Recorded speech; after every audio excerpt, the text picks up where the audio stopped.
হে নবী, আপনি একটু তাকান না কেন এই ঘরগুলোর দিকে? এই সেই জালেমদের ঘর। এগুলো আমি আজ জনশূন্য করে দিয়েছি, ওজার গৃহ বানিয়ে দিয়েছি। বিমা জলামু, কারণ এখানে বসে তারা জুলুম করত। যে জলিমে জমিনে জুলুম হয় ওই জায়গাটা অভিশপ্ত হয়ে যায়। আজ বাংলাদেশে এই আয়াতটা নাযিল হয়েছে ১৫০০ বছর আগে। আমার মনে হয় ২৪ সালের ৫ আগস্টে নতুন করে আবার আল্লাহ নাযিল করলেন। আপনি দেখেন, ফাতিলকা বুয়ুতুহুম, বাইতুন না দিয়ে বয়ুত দিয়েছেন। হে নবী, এই সেই ঘর, ওদের ঘরগুলো দেখেন পড়ে আছে খাওয়াবিয়াতান, জনশূন্য হয়ে। বিমা জলামু, এদের জুলুমের কারণে। টর্চার সেল বানিয়েছিল বাড়ির নিচে। আজ তাকান, সারা বাংলাদেশে অবস্থা কিন্তু একই। কথা বলে না কেন? বিকাল ৫টা বাজতে বাজতে আমার কুষ্টিয়া জেলার যিনি ছিলেন হানিফ সাহেব, ও বাড়ির ইট পর্যন্ত খুলে নিয়ে চলে গেছে। আমি গত পরশু দিন আসার সময় ওনার বাড়ির সামনে দিয়ে আসার সময় দেখি মানুষ মানে জামাতবদ্ধ হয়ে প্রসাব করছে, দলবদ্ধ হয়ে জামাতবদ্ধ হয়ে প্রসাবে লিগেছে বিভিন্ন দিকে মুখ দিয়ে। মনে হচ্ছে যে কি আনন্দ পাচ্ছে। আবু জেহেলের বাড়ি যেমন পায়খানা বানিয়ে দিয়েছে আল্লাহ। আমার একবার কাবা শরীফ তাওয়াফ করার পরে পেটে ব্যথা হচ্ছিল, ওপরে দিয়ে ঘুরছে, হঠাৎ এক পুলিশ। বললাম, ভাই ভালোই তো লাগছিল, এখন যে পেটে যন্ত্রণা করছে।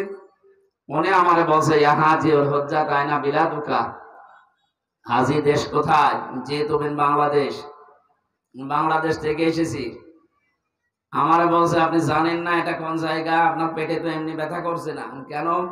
আবু সাহেলের বাড়ি, আপনি এখনো পায়খানা না করে দাঁড়িয়ে আছেন, তাড়াতাড়ি করে পায়খানা করে দেখি আমার পেটের ব্যথা ভালো হয়ে গেছে। আমার মনে হয় এই জালেমদের যে ঘর বাড়ি প্রতিষ্ঠানগুলো এই দেশে আছে, এগুলো যেহেতু অভিশপ্ত। কথা বলেন না কেন? খাওয়াবিয়াতান, জনশূন্য, ওজার গৃহ আল্লাহ বানিয়ে দিয়েছেন। এখানে মানুষের পেটে ব্যথা হলে মনে হয় প্রসাব পায়খানা করতে যাচ্ছে। এটা জাতীয় টয়লেট বানিয়ে দিয়েছে জালেমদের এই ঘরগুলো আল্লাহ। ইন্না ফি যালিকা লাআয়াতাল লিকাউমি ইয়ালামুন, এই যে লামে তাকিদ। এই এদিকে তাকান, আল্লাহ পাক বলেন, ইন্না ফি যালিকা লাআয়াতাল লিকাউমি ইয়ালামুন। অবশ্যই এই ঘটনার ভেতরে শিক্ষা আছে যারা জ্ঞানী তাদের জন্য।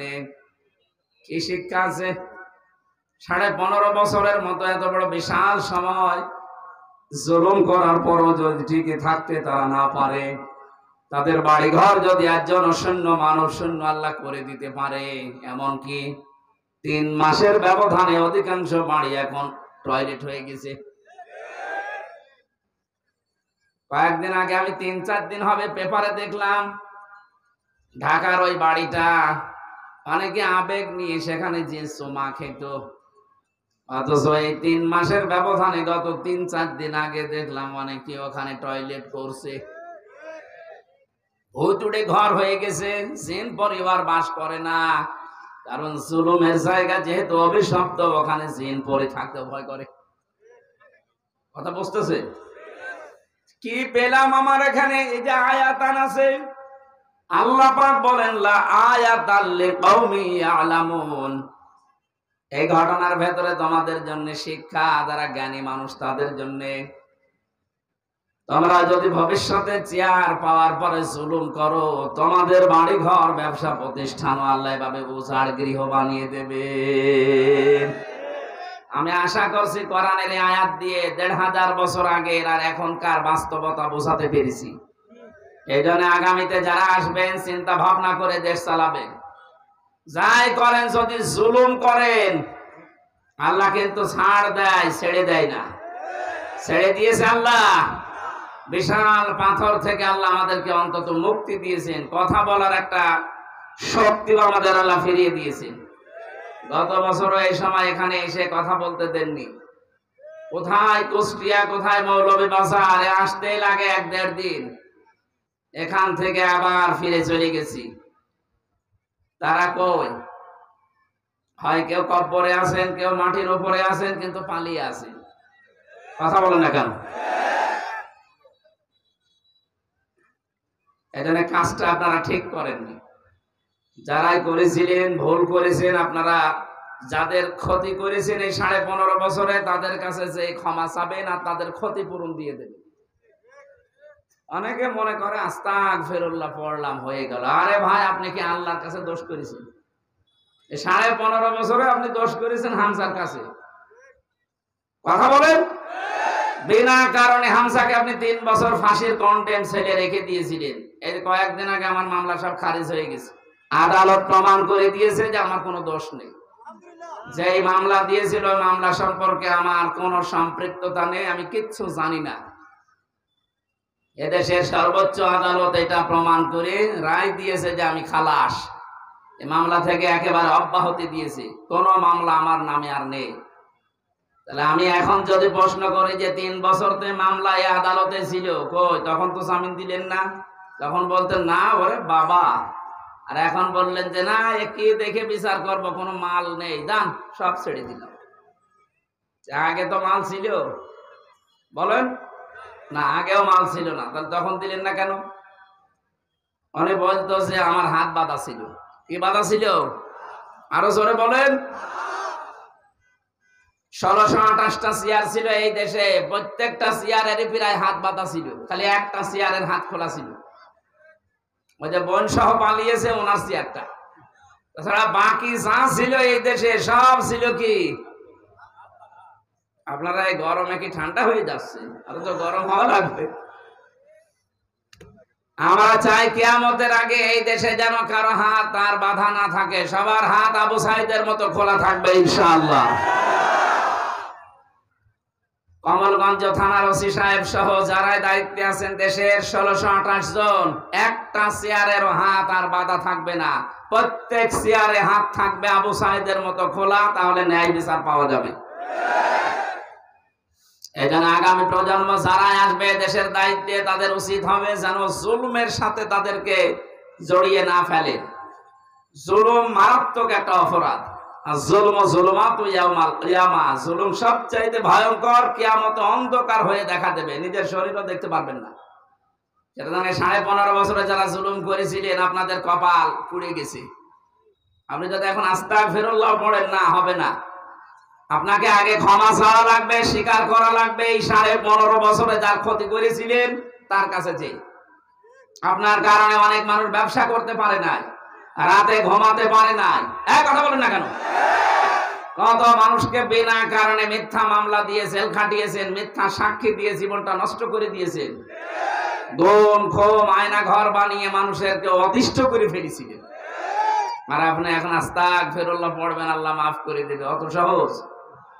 অপরাধ যার কাছে স্বীকার করবেন তার কাছে। এক কথা বলেন না কেন? আমরা বাংলাদেশে এটা এখন অনেকে জানি না, মনে করছে না যা করেছে আস্তাগফিরুল্লাহ পড়লেই হয়ে যাবে। আরে ভাই, আমার সাথে এক ওসি ছিল জেলখানায়, উনি আমার বসে হুজুর দেখেন তো আমার আস্তাগফিরুল্লাহ কেমন হয়েছে। কেমন? আচ্ছা, এই যে নির্বাচন গেল ওই সময় আমি বাইরে ছিলাম, রাত 12টার পর থেকে আমি আমার যারা আন্ডারে আছে তাদেরকে নিয়ে ভোট কাটা আরম্ভ করলাম আল্লাহর নামে। ফজর পর্যন্ত কাজ কমপ্লিট করে বাক্স ভর্তি করে পাঠিয়ে দিলাম জায়গা মতো। এবার ওযু করলাম, ফজরের আজান দিলে গোসল করার পরে ওযু করে 2 রাকাত নামাজ পড়লাম, এরপরে বললাম আস্তাগফিরুল্লাহ। ওদের আমার এই তওবা হয়েছে না? আপনি তো আর আল্লাহর কাছে দোষ করেননি, আপনি দোষ করেছেন আমার মতো হামজার কাছে। একটা এমপি বানাতে 3.5 লাখ 4 লাখ মানুষের রায় লাগে, ভোট লাগে, এ কথা বলেন না কেন?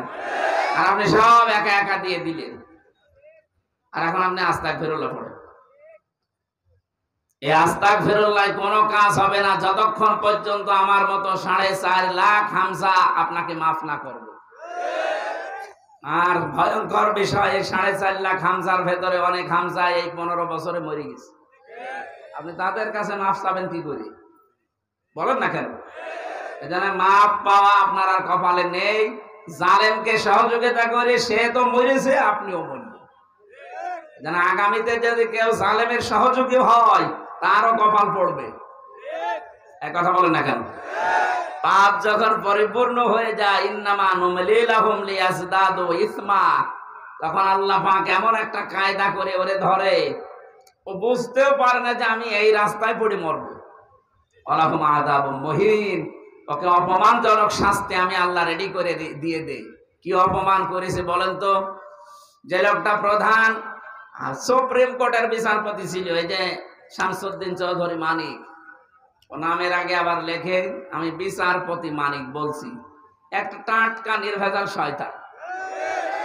এর নামে মানিকের আগে বিচারপতি লাগালে গুনাহ হবে। কত মানুষকে মিথ্যা রায় দিয়ে বেকার এই ক্ষমতার চেয়ারে বসে জীবনটা নষ্ট করে দিয়েছে শয়তান। কথা বলেন। আর ও আবার পরিচয় দেয় আমি বিচারপতি মানিক। ওরে আল্লাহ এত অপমান করেছে, কলার পাতায় শুকিয়েছে, ওর বিচি উড়িয়ে গেছে। হ্যাঁ, বিচি নেই ওর, এখন সংসার করার কাজ শেষ। ওর বউ চলে যায় কিনা দেখে, 100 ভাগ যাবে, কারণ জিনিস নেই। কথা বলছে না কেন? জিনিস না থাকলে বউ থাকবে? জিনিস থাকে অনেকে চলে যাচ্ছে, আর ওরা একটা উড়িয়ে গেছে। কি বলেন, ওরে আর কি অপমান করবে আল্লাহ বলেন? কোরআনের আয়াত যে একেবারে খাপের খাপ, মুমতাজের বাপ মিলে যাচ্ছে। ইন্নামা নুমলি লাহুম লিয়াজদাদু ইসমা ওয়ালাহুম আযাবুম মুহিন। এটা সূরা আলে ইমরানে আছে। আল্লাহ পাক বলেন, যাদের পাপ পরিপূর্ণ হয়ে যায় জুলুম অত্যাচার নির্যাতন করে, তখন আমি আল্লাহ ওই মানুষকে আর ছাড় দেই না, অপমানজনক শাস্তির ভেতরে ফেলে দেই। এদের 15.5 বছর ওদের পাপ একেবারে খাপের খাপ, পোড়া টয়টম্পর হয়ে গেছে, আল্লাহ আর ছাড় দেয় না। আল্লাহ রাব্বুল আলামিন বলেন, হাত্তা ইযা ফারিহু বিমা উতু আখাযনাহুম বাগতাতান। এটা সূরা আনামের 44 নম্বর আয়াতের মাঝের অংশে আছে। এই মানুষগুলো যখন অপরাধ করে, অনুশোচনা না করে, তাদের উপরে যে দান করা বস্তুগুলো পেয়ে আনন্দে আত্মহারা হয়েছিল, ক্ষমতার চেয়ার আমি তাদেরকে দিয়েছিলাম, এটা আমি আল্লাহর দান। কার দান বলেন তো? বলেন বলেন। যদিও বাংলাদেশে এখনো পর্যন্ত অনেক মুসলমানের ভেতরে বিশ্বাস আছে যে ক্ষমতার মালিক জনগণ। এ কথা বলে না অনেকে, এটা কুফরি কথা। আল্লাহর সাথে প্রকাশ্য শিরিক হয়। ক্ষমতার উৎস জনগণ নয়, ক্ষমতার উৎস কে? আরো জোরে বলেন। এখনো পর্যন্ত এই মৌলভী বাজারে যাদের এই বিশ্বাস আছে যে ক্ষমতার উৎস জনগণ, আপনি কিন্তু মুশরিক। এটা আমি বানালাম। আল্লাহ যেটা পারে ওইটা অন্য কেউ পারে, এই বিশ্বাস করার নাম শিরিক। আর শিরিক যারা করে তারা মুশরিক। এই কথা বলছেন কেন? তাহলে আল্লাহ যেটা পারে, ক্ষমতা দিতে পারে কে? অন্য কাউকে আপনি যোগ করে দিলেন না, জনগণও পারে। আপনি শিরিক করলেন, শিরিক করলে মুশরিক হয়ে যাবেন। আর মুশরিক হয়ে গেলে আল্লাহর বানানো জান্নাত হারাম। এরপরেও যদি কেউ না বোঝার ভান করে থাকেন, ওই বিশ্বাসে যদি মারা যান, কি হবে আপনি এবার টের পাচ্ছেন। যত অপরাধ আছে শুধু বান্দার সাথে অপরাধ যেটা আছে ওইটা বাদ দিয়ে হকুল ইবাদ, আল্লাহর সাথে যত অপরাধ করেছেন শিরিক বাদ দিয়ে সব আল্লাহ মাফ করে দেবে। কিন্তু শিরিক করলে ওয়াকাদিমনা ইলা মা আমিলু মিন আমালিন ফাজআলনাহু হাবাম মানসুরা। কোন মানুষ যদি শিরিক মিশ্রিত কোন আমলনামা আমার কাছে নিয়ে আসে, ওটা ধুলি কণার মতো মুখের উপরে নিক্ষেপ করব। বলেন নাউজুবিল্লাহ। এখানে বাংলার মুসলমানেরা আর চাই করেন, শিরিক করবেন না, এটা মারাত্মক অপরাধ। আপনি নিজের পায়ে নিজে কুড়াল মেরে জান্নাত হারাম করে নিচ্ছেন। আল্লাহ আপনাকে যে দেবে, দেবে কি কায়দায়? আপনি তো নিজে হারাম করে নিলেন নিজের ওপরে।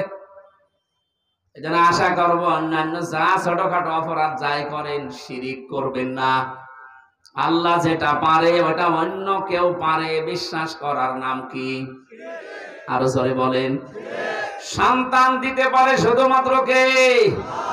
সিলেটের শাহজালাল হালকা পারে না? মানে কত মানুষ তো এই বিশ্বাস নিয়ে যাচ্ছে না এ বাবার ক্ষমতা আছে। শাহজালাল কেন? শাহজালালের বাবারও ক্ষমতা নেই মানুষকে সন্তান দেওয়া, কারণ এটা দায়িত্ব কার? আরো জোরে বলেন। লিল্লাহি মুলকুস সামাওয়াতি ওয়াল আরদ ইয়াখলুকু মা ইয়াশা। আল্লাহ পাক বলেন আসমান জমিনের রাজত্বের মালিক আমি আল্লাহ, যাকে ইচ্ছা ছেলে সন্তান মেয়ে সন্তান দান করি। এটা কার দায়িত্ব? এই দায়িত্ব যারা বুঝে হোক না বুঝে হোক কোন মানুষকে, সে পীরে হোক বাবা হোক মাজারে হোক কবরে হোক, যারা দায়িত্ব দিয়ে দিচ্ছেন, আমি জানি এটা না বুঝে আপনারা করেন, আপনি ফিরে আসবেন। আর যদি বুঝে শুনে তাহেরির মতো করেন, কত বুঝে শুনেই করে, বুঝে শুনে করে না। বলে আমি আলেম, তা আলেম হলে অবশ্যই আপনি কামেল পাস করেছেন। কি করে কামেল পাস করলেন? আপনি প্রকাশ্য শিরিক করছেন। এই দুনিয়ায় তিনটা পাপের শাস্তি ডবল আল্লাহ দেবে। ডবল কয়টা? বলেন বলেন। সূরা ফুরকানের 68 নম্বর আয়াত আছে, ওয়াল্লাযীনা লা ইয়াদউনা মা'আল্লাহি ইলাহান আখার। আল্লাহর সাথে যারা অন্য কাউকে ডাকে, আল্লাহকে ডাকে না তা না, মা'আল্লাহ, আল্লাহর সাথে ইলাহান আখার, অন্য কাউকে যারা ডাকে, এই মানুষগুলোর শাস্তি হবে ডবল। এর পরের আয়াতে আছে, ইদাফু লাহুল আযাবু ইয়াউমাল কিয়ামাহ। কিয়ামতের দিন তিনটা পাপ যদি দুনিয়ায় কেউ করে, তার শাস্তি ডবল হবে। এক নম্বরে যারা আল্লাহর সাথে অন্য কাউকে ডাকে, ওনারা জিকির করছে আল্লাহ আল্লাহ আল্লাহ, এরপরে আলী বাবা, দয়াল বাবা, কেল্লা বাবা, ফতে বাবা, এটা করেন আমি বানিয়ে বললাম? তাহলে আল্লাহর সাথে মিলে অন্য কাউকে যারা ডাকছেন, সে যেই হোক, আপনার শাস্তি কিন্তু ডবল হবে। আমি আশা করছি এ তাহেরি ভাই মতে ভুল পথে পা আপনারা দেবেন না। কত জেনে শুনে ভুল করছে। কোন মানুষ যদি না জেনে ভুল করে, আল্লাহ তারে হয়তো মাফ করে দিতে পারে, কিন্তু ওরে মাফ করবে না, কারণ জেনে শুনে ভুল করছে। ওই আয়াত পড়েনি কোরআনের? জানার পর আপনি ভুল করছেন, নিজে জাহান্নামে যান, লোকজনকে নিয়ে যাচ্ছেন। মানে এ জাতির আলেম যারা আছে হক্কানি, তারা উম্মতের পাহারাদার, সত্যি জীবন দিয়ে হলে জাতিকে তারা জাহান্নাম থেকে ফেরাবে। সুতরাং ভণ্ডরা যারা এদেশের মানুষকে জাহান্নামে নেওয়ার জন্য নতুন নতুন জিকির বানিয়েছেন, আপনি নিজে তো জাহান্নামে যাচ্ছেন, এরা না বুঝে যাচ্ছে। আপনারা যাবেন, এটা রেকর্ড হচ্ছে, কালকে সারা বাংলাদেশে যাবে। এই গরম সন্নি, ঠান্ডা সন্নি, মিঠা সন্নি, বিভিন্ন নাম নিয়ে যারা নতুন ইসলাম বানিয়ে নতুন জিকির বানিয়ে মানুষকে ডবল শাস্তি দেওয়ার ব্যবস্থা করছেন। যত আলেম আছে বলেন তো, এদেরকে আমি বানিয়ে বলছি? এটা আজকে থেকে পাল্টান। আল্লাহ বাদে কারো নামে জিকির করা জায়েজ নেই, এমনকি নবীজির নামেও জিকির নেই। নবীজির নামে দরুদ পড়া লাগে। আর আপনি আন্দাজে কেল্লা বাবা, ফতে বাবা জিকির বানিয়েছেন, দাঁত খুলে ফেলা দরকার। ন্যাংটা বাবা বল, আপনার একটা চিন্তা আসে না, বিবেক নেই আপনার? একটা মানুষ ন্যাংটা, ও বাবা। কালকে আমি ছিলাম শরীয়তপুরে, ওই জেলার নড়িয়া থানায় সুরেশ্বরের পীর আছে। জেলে যাওয়ার আগে আমি 19 সালে একবার গিয়েছিলাম ওখানে। ওনারা আমার সকালে রাত্রে থাকার পরে সকালে বলছে, হুজুর বাবা দরবার আছে, চলেন আপনাকে নিয়ে যাই। ঠিক আছে।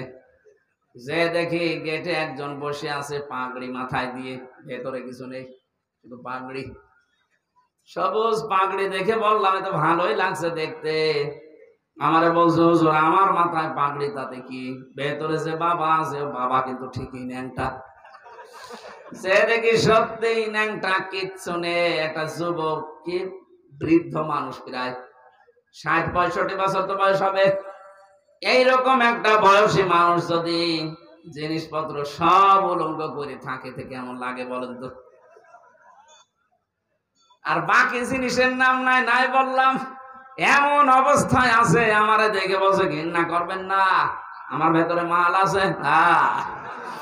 মাল যা আছে তো দেখতে পাচ্ছি, নতুন মাল দেখাও। এ মাল তো সবারই আছে, এ মাল সবার নেই। ওর কাছে নাকি বড় বড় শিক্ষিত মানুষরা আছে, দোয়া চায় যে বাবা এসেছি, এই যে বউ নিয়ে এসেছি একটা ছেলেদের, কেন আপনার মাল নেই, বাবারটা নেওয়া লাগবে মানে? আপনি কোন কারণে বিয়ে করেছেন? ইসলামকে হাসির পাত্র বানিয়ে ফেলেছে এই ভণ্ড পীররা। এখানে আশা করছে আপনি জেনে শুনে এই ভুল আর করবেন না, আল্লাহর সাথে কাউকে ডাকবেন না। আল্লাহর নামে যে জিকির আছে, সুবহানাল্লাহ, আলহামদুলিল্লাহ, লা ইলাহা ইল্লাল্লাহ, আল্লাহু আকবার, এগুলো করেন। আপনি বানিয়ে বানিয়ে কেল্লা বাবা, ফদে বাবা, দয়াল বাবা, ন্যাংটা বাবা, পাগলা বাবা, কোথায় পেয়েছেন ভণ্ডামি? যারা আল্লাহর নামের সাথে অন্য কাউকে জুড়ে দেয় তাদের শাস্তি কয়টা হবে? তাহলে কোরআনের আয়াত অনুযায়ী তাহেরি সহ যারা মানুষকে এই ভণ্ডামি জিকির শেখায় ওদের শাস্তি কিয়ামতে আল্লাহ ডবল দেবে। আর আমাদের হাতে ওর শাস্তি আছে, পিটিয়ে সোজা করে ফেলবে। ভণ্ড তুই জাহান্নামে যাবি একা যা, এদেরকে নিয়ে যাবে মানে? কথা বলছে না কেন? 2 নম্বরে ওয়ালা ইয়াকতুলুনা নাফসাল্লাতী হারামাল্লাহু ইল্লা বিল হক। দুনিয়াতে যারা অন্যায় ভাবে মানুষ হত্যা করে, 2024 এর 5 আগস্টের আগ পর্যন্ত দেশে 2732 জন মানুষ হত্যা হয়েছে। সরকারি জরিপ, 2780 জন হাসপাতালে এখনো কাতরাচ্ছে, কারো হাত নেই, পা নেই, চোখ নেই, অন্ডকোষ নেই। তারা এই দেশের বোঝা হয়ে গেল না? কথা বলছে না কেন? তারা তো এই সমাজের জন্য, দেশের জন্য, যার একটা হাত নেই, যার একটা পা নেই, চোখ নেই, সে সারা জীবনের জন্য পরিবারের কাছে, সমাজের কাছে, দেশের কাছে একটা বোঝা। আরো জোরে বলেন। এই বোঝাটা যিনি দিয়ে পালিয়ে গেলেন, আপনি তো চলে যাবেন জানতেন, কারণ আগে থেকেই বলতেন আমার স্বামী স্ত্রীর সম্পর্ক। মেয়েরা স্বামীর বাড়ি যাবে, এটাই যে স্বাভাবিক। আপনি তো চলে যাবেনই, এদেরকে আপনি এই যে বিকলাঙ্গ করে দিয়ে গেলেন কোন কারণে?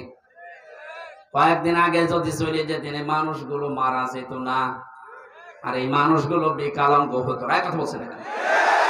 চলে তো গেছেন, কি করছেন? সে একজন আছে স্বামীর বাড়ি, আর একজন আছে দুলাভাইয়ের বাড়ি।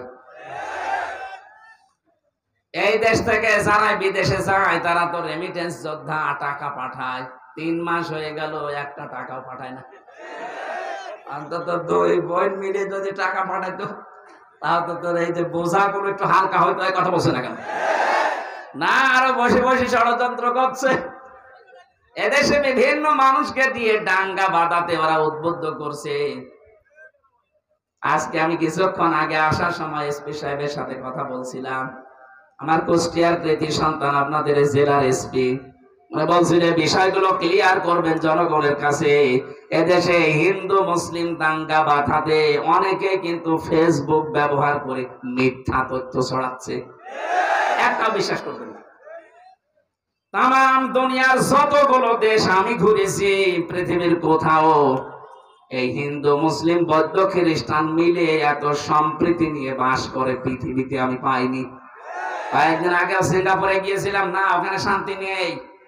কে বলেছে আপনাকে ওখানে এভাবে মিলমিশ করে থাকে? ওদের বিরুদ্ধে একটা হালকা কথা বলে দেখেন। আমি শুধু ওখানে যাওয়ার পরে কয়েকটা অনুষ্ঠানে তাফসীর মাহফিলে বলেছিলাম কাফেরদের প্রতি আল্লাহর লানত। ওরা বলছে হ্যাঁ আমাদেরকে কাফের বললেন। আরে ভাই আপনি তো কাফের। ওরা হচ্ছে খ্রিস্টান আর বৌদ্ধ, ওরা কাফের না? এক কথা বলছে না কেন? শুধু মুসলমান বাদ দিয়ে পৃথিবীর 4500 ধর্মের লোক আছে, সবগুলোই কাফের। সে ঘুরিয়ে হোক আর ডাইরেক্ট হোক। ইহুদিরা কাফের কারণ তারা 2 খোদায় বিশ্বাসী। ওরা উযাইর নবীকে আল্লাহর ছেলে মনে করে, এই জন্য কাফের। কুল হু আল্লাহু আহাদ আল্লাহুস সামাদ লাম ইয়ালিদ ওয়া লাম ইউলাদ। আল্লাহ পাক বলেন আমি কাউকে জন্ম দেই না, আমি কারো থেকে জন্ম নেইনি। তাহলে ওরা যে আল্লাহর ছেলে বানিয়েছে ওজাইরকে, ওরা কি এই আয়াত অনুযায়ী ওরা শিরিক করছে, ওরা কাফের। খ্রিস্টানরা আরো এক ধাপ এগিয়ে, ওরা তো 2 জন, এরা আরো 3 জন বানিয়েছে। ওরা ছেলে বানিয়েছে শুধু শেষ, আর খ্রিস্টানরা ঈসা নবীকে আল্লাহর ছেলে বানিয়ে শেষ করেনি, আল্লাহর বউ বানিয়েছে মরিয়মকে। এই জন্য এরা আরো বড় কাফের। আর এর চাইতে আমাদের পাশে যারা দাঙ্গা বাঁধাতে শুধু এই পাশে দাদা বাবুরা যারা একটু খালি হাওয়া দেয়, এরা আরো বড় কাফের। কারণ এদের 2 জন 3 জন না, এদের দেবতা 33 কোটি। আপনি নিজের যেখানে যা পালন করেন, এদেশের পতাকা পর্যন্ত এখন পোড়াচ্ছে ভারতে, আপনার লজ্জা করে না? এই পৃথিবীতে আমরা যারা মুসলমান আছি, আমাদের মতো সম্প্রীতি সৌহার্দ্য নিয়ে বাস করা জাতি দুনিয়ায় আর একটাও নেই। তাম দুনিয়ার যত কাফের আছে সব কিন্তু এক, আর তাদের কাছে মুসলমানরা নির্যাতিত, জুলুমের শিকার। আপনি গাজার দিকে তাকান, কথা বলেন না কেন? শুধুমাত্র মুসলমান আমরা যারা আছি, আমরা যদি পরধর্ম সহিষ্ণু না হতাম, এই ভারতবর্ষ 200 বছরের উপরে শাসন করেছিল মুসলমানেরা। কত এত বছর শাসন? 200 না 800? 800 বছর শাসন করেছিল। একটা হিন্দু থাকার কথা ছিল না।